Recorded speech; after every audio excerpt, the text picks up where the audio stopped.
Yeah, let's try here on this Ford Edge. Taking off the coil packs.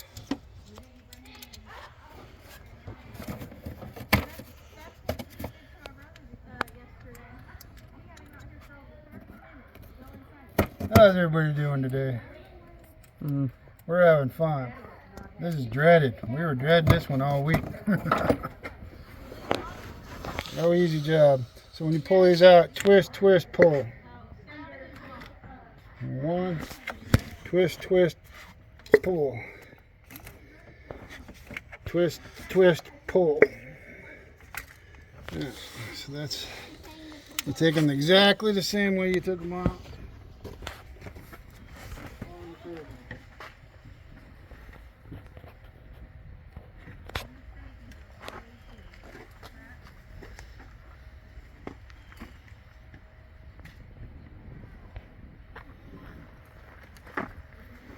Just make a mark on it. Honey, if you're being cuddled in jail, there's a problem. Yeah, we're going to tackle this. That is a tight spot. I think there's another clamp in the back there.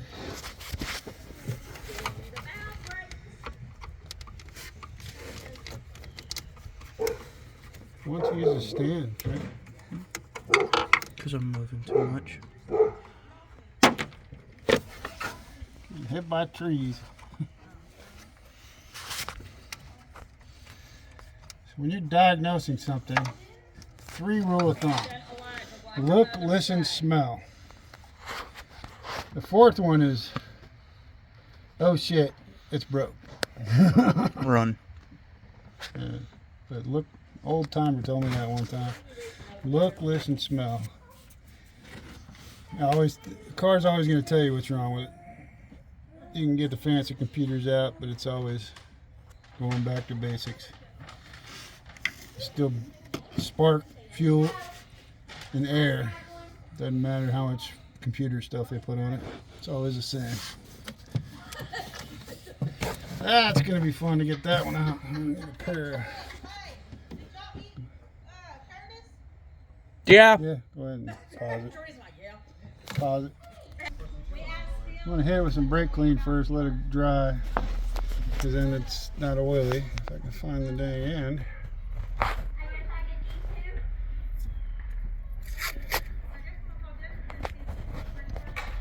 Just pinch off and fold over a little bit.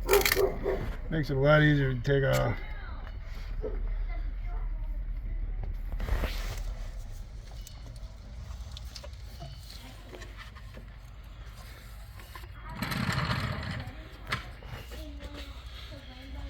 Okay, pinch it off, fold it over.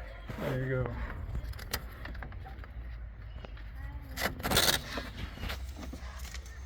I always use this green tape because it doesn't leave any residue on anything. And when you're trying to reseal something, that's nice.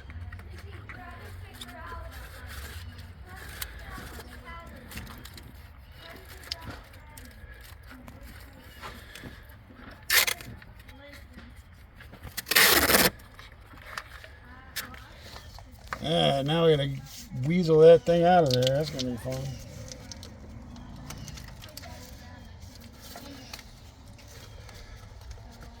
You see all that dirt and stuff on there? If you wouldn't have put that tape on there, you're liable to drop that down in that engine. And then big problems will occur. Alright, so here we go. Let's weasel this dude out of here.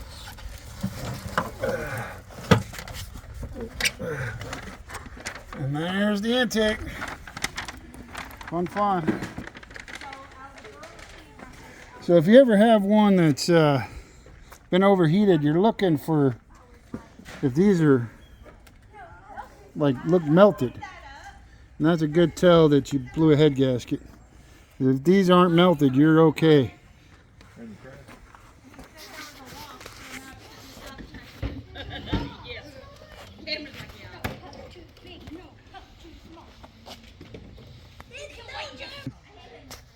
Yeah, we're still back on this edge. Here we go. Alright, so what number is that, Trent? 4. 1. All right, mark it. Number 4. Number 5. Well, that's why I told you to put it on the stand. But you don't listen. And here, I'll hold it. All right. Children these days. Well, I'm sure it's already been covered here by Mr. Quick Wrench, but when this intake's off, if you have any issues or if you know these are old, these are pretty new actually, but there's a great time to do your spark plugs and your coil packs in the back because they're a little hard to get to, as you can see. Yeah. A lot of bolts. Actually, the hardest thing about all of it was getting that hose off back there. And then that's going to be fun getting that back on. Because everybody was whining about the bolt, this bolt right here, but that wasn't too bad. This was the hardest.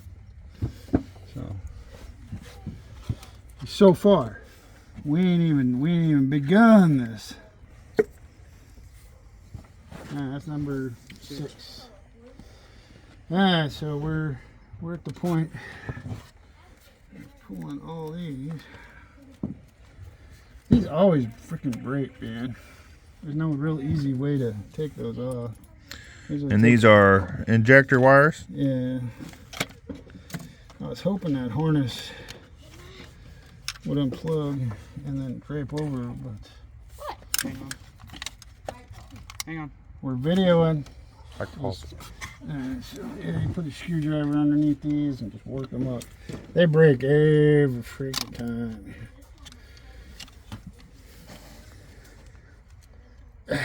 Stupid things. Whoever designed these is a jerk. There we go. That one's up. That one's already broke. Alright.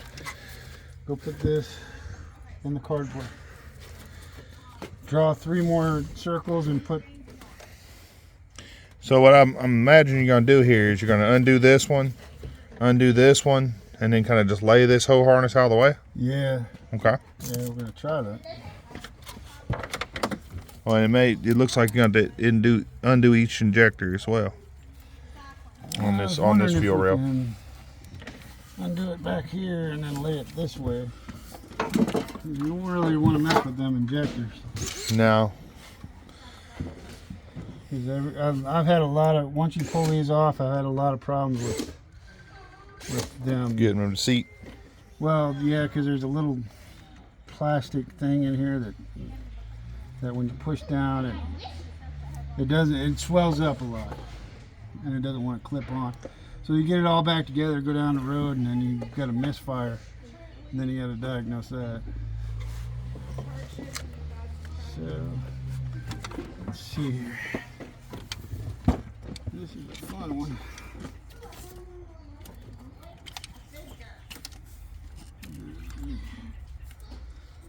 Unplug this.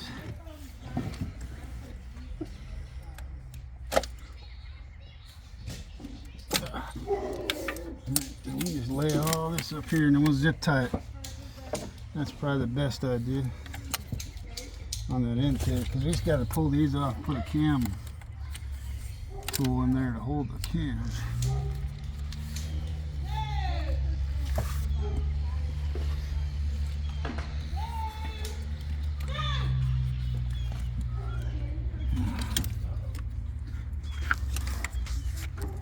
Where is mine? 10 millimeters and picks. That's what you're going to lose the most.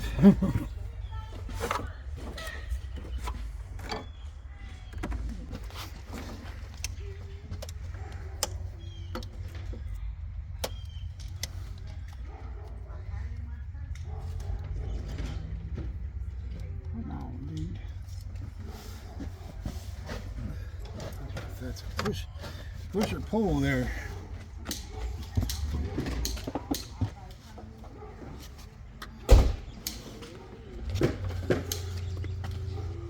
We got any water? Who's got the longest arms? Well, I could sure reach in there and try it.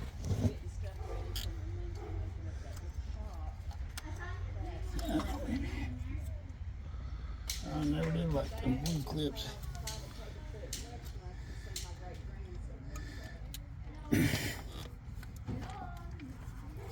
Come on, you prick.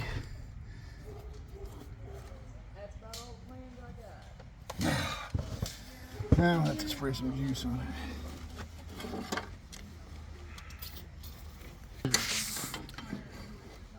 Everybody else buys everything. I've used that for years. Some of the stubbornest shit in the world. Heat and beat, as we call it. Camden, Elijah. Might have Trent try that. Camden. Alright, we're at this bottle. This is my trick to get these crazy clamps off. Take a pair of ice grips. Who's Stanley? There you go. And it should stay. Now, hand me the flathead. So when you got a hose on there,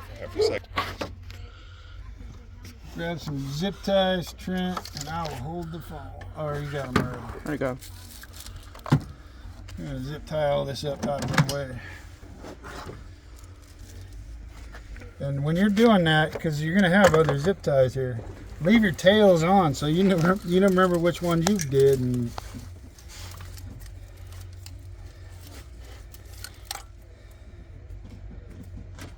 so you can go back and take them off. And just leave your tail on.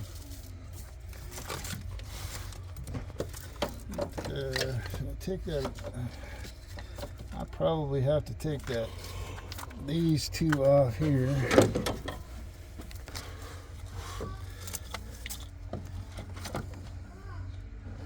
Yeah, sure enough. I'll put the screws back in the holes though, just so I remember where them go. Actually, pause the video and take a picture of that. So you know. Whoa. Wonderful ground straps. These dudes give you more problems than anything. If I was going to replace anything, it'd be these ground straps. Because in the long run, Mules? they get corrosion in there. Mule? You can already see the corrosion. See how corroded that is? Discolored and corroded. And that'll cause 99% of your computer problems. We all hate ground straps in our industry. Cool. You're still gonna have that issue. Still have that issue. I'm dealing with that on a semi-truck. Grounding issues. Cannot find that dude. Look for it all week long. Of course, you're supposed to just know what's wrong with it when you walk right up to it. Oh yeah, this is what's wrong. This is how much it's gonna cost. Never any diagnostic time. You know how it is. Yep, that's wrong. Where did my 10mm go? Oh no, we lost the 10mm. Everybody stop! I lost a 16mm the other day. Oh. Then I was doing I think it was a 16. it was a, what was I doing? I was doing a power steering pump on a Cummins. And man, it took me hours to find that socket. Come on. No. Give me a longer 10mm.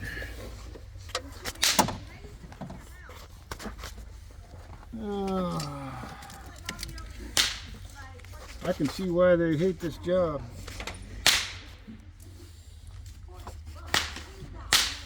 Yeah, I could imagine working on these gasoline, like these small engines, all the time. All day long. Well, they got a lift. They're spoiled. Sure, They sure. like us real mechanics underneath semi trucks. You know? But would you want to work on personal vehicles, race cars and stuff like that if you were doing these little cars all day long? No, I know I wouldn't. I can't deal with customers because I'm a grumpy old fart. Man. I need a 10mm wrench. So. And that's another quick tip from you from Mr. Quick Wrench here. And there again. Broke right off. Broke your ground? Yeah. Yeah. Give me the electrical kit. Fix it while you're looking at it or you'll forget. Every time. Yeah, you don't want to forget putting the ground on. No. You figured they would do the grounds on this a little better. Yeah.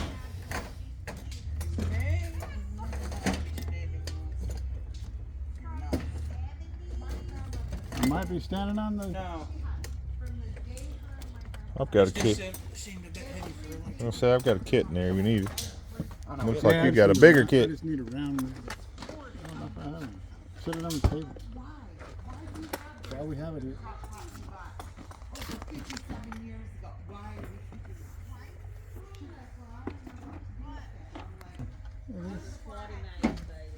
I'm going crazy, right? That is a stupid design. I might have to cut both of those. Is that bigger than a 10? Is it 11? You cannot get that thing on. I guess I'll get the 11. Give me the small